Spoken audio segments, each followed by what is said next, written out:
أعوذ بالله من الشيطان الرجيم. بسم الله الرحمن الرحيم. إن الدين عند الله الإسلام. بسم الله الرحمن الرحيم. إذ قال له أسلم قال أسلمت لرب العالمين.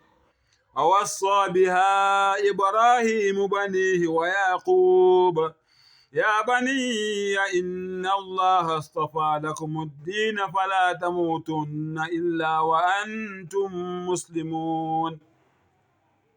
Ngicela uAllah angivikele kusathane ongathandwa. Egameni lika Allah onomusa onesihawu. Ngempela phambi kaAllah ayikho enye inkolo yeqiniso ngaphandle kwenkolo yani yeIslam. Okuyinkolo yokuzithoba, okuyinkolo yokuzinikela, okuyinkolo yokuzehlisa, okuyinkolo yokwesaba ukwenza izinto eziphuma endleleni ngoba uyazi ukuthi umdali wakho ukubhekile. Ngakho iIslam ke iyona edlubhedu kuzo zonke le inkololoze noma inkolo mbumbulu eyikhona ngoba kuzo zonke le inkolo ayikho inkolo efundisa abantu ngokuhlanzeka. Asiqale lapho. Okwesibili, iIslam ifundisa abantu ngokuhlanzeka kwenhliziyo nokuhlanzeka komzimba. Ayigcini ngokuhlanzeka kwenhliziyo kuphela, kodwa ifundisa abantu ngokuhlanzeka kwenhliziyo nokuhlanzeka komzimba.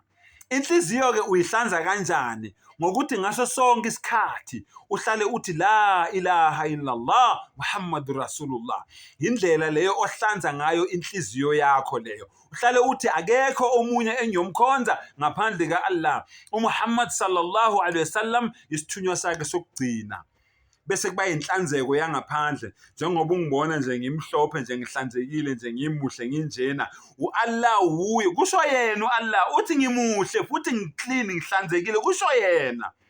Ingakho ke namasulmane kuabantu abahlala behlanzekile ingaphakathi labo nengaphandle labo nemisebenzi yabo kufanele ibonise ukuhlanzeka kwengaphakathi labo nengaphandle labo. iIslam ke leyo bafowethu. Lalela ke. Kuzo zonke izinkolo ezikhona emhlabeni, iIslam iyona ecindezeleka ukudlula zonke izinkolo. Anguphindele. Kuzo zonke izinkolo nezinkoleloze ezikhona emhlabeni, iIslam iyona ecindezeleka, iyona enyanyeka, iyona engafuneki ukudlula zonke izinkolo. You know why? Ngoba zonke lezi ezinye izinkolo ngaphandle kweIslam zingaphansi kwemfundiso ikaSathane. Anguphindele. Zonke le inkolo lezi ezikhona ngaphandle kweIslam zingaphansi kwemfundiso zikaSathane. So uSathane ujabulile ngani nina eningawona amasulumane, kodwa akajabulanga ngamasulumane. Yingakho efaka enhlizweni zenu ukuthi niwazonde amaMuslims ngoba uSathane akayifuni into enhle. Yingakho efaka enhlizweni zenu ukuthi manibona amaMuslims niwagxeke, niwabeka amabala, niwabeka izici. Yingoba uSathane akayithanda into enhle. Kodwa nina uSathane akanigxeki, onokuthi anigxeke uyanijabulela ngoba nibambelele entanjeni yakhe nonke nina eningawona amasulumane. Uyanidonsa uSathane kancane kancane kancane nidonsele esihogweni. Kodwa nina niboni. Nikhonza uSathane egameni likaShembe, nikhonza uSathane egameni likaJesu, nikhonza uSathane egameni likaHadebe, nikhonza uSathane egameni likaLhanyana, nikhonza uSathane egameni likaMndise, nikhonza uSathane egameni lemali, nikhonza uSathane egameni lezithombe, nikhonza uSathane egameni labantu abangasekho enibabiza ngamadlozi. uSathane uyakujabulela lokho. Abantu abanyanyayo amaMuslims kuphela ngoba amaMuslims yiwona wodwa ahamba endleleni eqondile akhonza umdali ngendlela umdali afuna ukukhonzwa ngawo. Yingakho uSathane engeke azawathanda amaMuslims. Yingakho nani nina eningawona amaMuslims engeke niwathanda amaMuslims ngoba nenza imisebenzi kayihlo uSathane, umqambi manga. Yingakho nani niqamba manga nidukisa abantu. Subhanallah. uAllah usenzela konke okuhle, uyena futhi osivivinyayo ngayo yonke indlela athanda ukusivivinya ngayo. Ngoba ngelinye ilanga umuntu nomuntu imisebenzi yakhe iyamlandela. Ngakunika lokhu okuhle, wenzani ngako? Wakuthola kanjani? Ngakunika lokhu, ngakuvivinya ngaloku, wenze njani mayelana naloko? Wakubekezelela na? Noma wena waqhwebhana wadabula ubuso, wadabula impahla, waphula izinto endlini, wenza yonke into ephuma endleleni ngoba kunzima ukuthi wamukele ukuthi ngiyakuvivinya. iMuslim liyabhilivela ke ukuthi ngelinye ilanga sonke siyobuzwa ngokwemisebenzi yethu emihle nemibi nezivivinyo ezafika empilweni zethu ukuthi sayimela kanjani. Subhanallah. Umcebo wethu kanye nako konke esinako ngelinye ilanga sizokushiya la emhlabeni sendele kwelamathongo. Umcebo wethu, abazali bethu, abantwana bethu, ihlobo zethu, abangani, imiphakathi esisebenza nabo, abathandiweyo bethu, konke lokho, imali yethu, izindlu zethu, konke lokho ngelinye ilanga thina singama-Muslims siyakholelwa ukuthi sizokushiya kuzosala la kulomhlaba ngoba seza size singenalutho kulomhlaba. Kuyafana siyobuyela futhi singenalutho. Siyakholelwa thina kuloko 100%.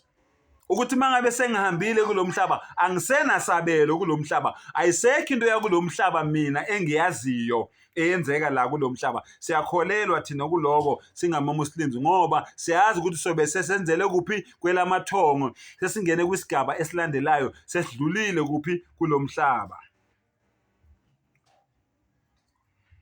And Allah uyasitshela ukuthi uzosithesta.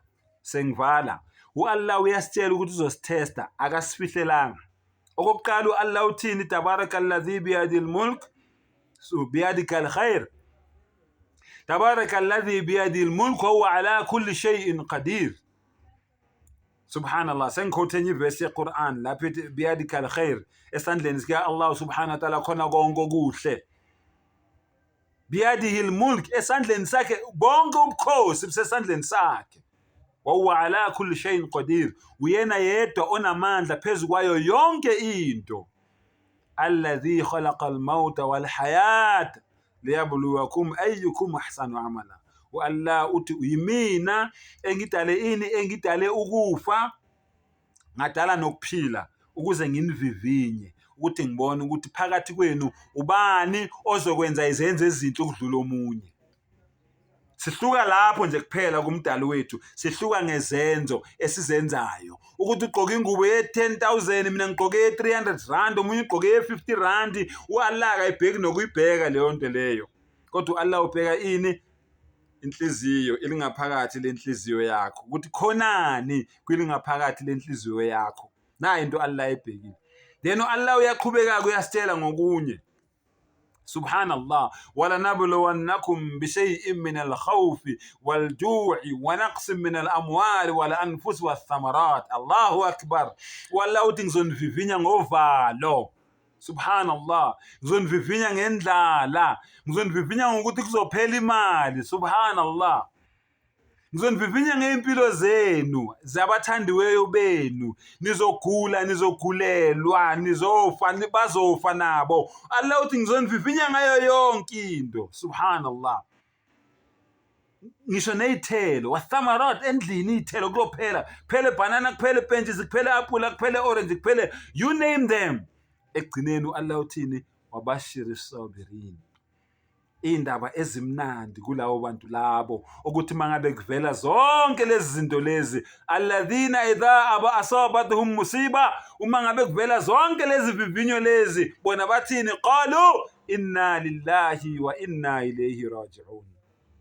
Ngempela sithina sivela ku Allah, sizobuyela ku Allah. Yonke lento le besibolekiwe vele bekungeyona yethu, eyakhe vele umdala. Umuntu mangabe kuboleka into yakhe, uma ngabe seyifuna uzokwala kanjani ngento yakhe ngoba ukubolekile lo muntu. So nathi umdali konke lokho esinako, amakhosikazi ethu, abantwana bethu, abazali bethu, imoto zethu, abanemoto, izindlu zethu, abanezindlu, imikhukhu, abalala phansi kwamabridge, subhanallah, you name them, abalala phansi kwamapayipi.